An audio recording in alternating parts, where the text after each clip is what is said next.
Assalamualaikum warahmatullahi taala wabarakatuh. Perkenalkan, nama saya Intan Suryani, NIM 20411502018. Saya dari Fakultas Ekonomi dan Bisnis Islam, Prodi Ekonomi Syariah, kelas ES2.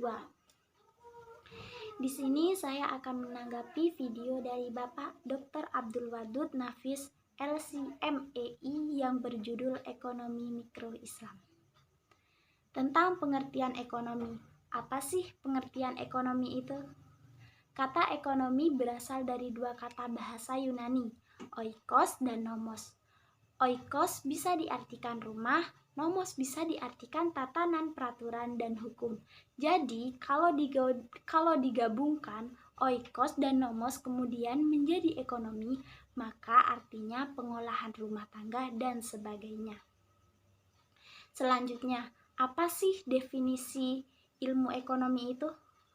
Nah, ilmu ekonomi adalah sebuah cabang ilmu yang membahas dan mempelajari tentang langkah atau tingkah laku manusia dalam usahanya untuk mengalokasikan dan mengelola segala sumber daya yang memiliki batasan pengguna untuk mencapai sebuah tujuan tertentu. Nah, kemudian berikutnya kita akan melihat bagaimana pembagian ilmu ekonomi itu sendiri. Ilmu ekonomi itu dibagi menjadi 3. Yang pertama, deskripsi, terapan, dan teori. Lalu apa sih deskripsi itu? 1. Deskripsi adalah kajian yang memaparkan secara apa adanya tentang kehidupan ekonomi suatu daerah atau negara pada suatu masa tertentu, misalnya ekonomi Indonesia pada era Orde Baru. Lalu yang kedua, ekonomi terapan. Ilmu ekonomi terapan adalah cabang ilmu ekonomi yang membahas secara khusus tentang penerapan teori ekonomi perbankan dan lain sebagainya. Berikut yang ketiga, ilmu ekonomi teori. Ekonomi yang membahas gejala-gejala yang timbul sebagai akibat perbuatan manusia dalam usahanya meningkatkan kesejahteraan masyarakat. Contohnya seperti yang dikatakan oleh Bapak Dr. Abdul Wadud Nafis, LCMEI. Kita melihat bagaimana menjaga keseimbangan antara uang yang beredar dengan barang-barang atau jasa yang ditawarkan.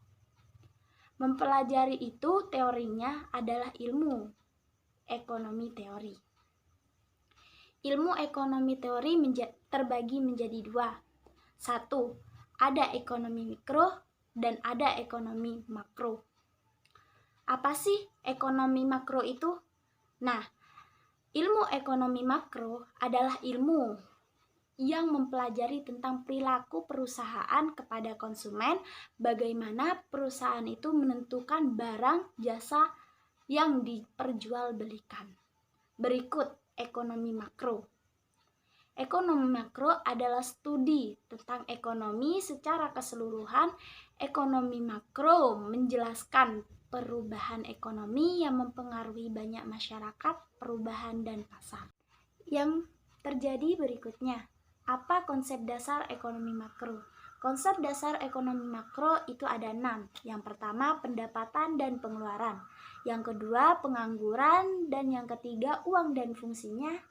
Yang keempat, inflasi dan deflasi. Yang kelima, permintaan agregat dan penawaran agregat. Kemudian yang keenam, keseimbangan IS dan LM. Cukup sekian. Wassalamualaikum warahmatullahi taala wabarakatuh.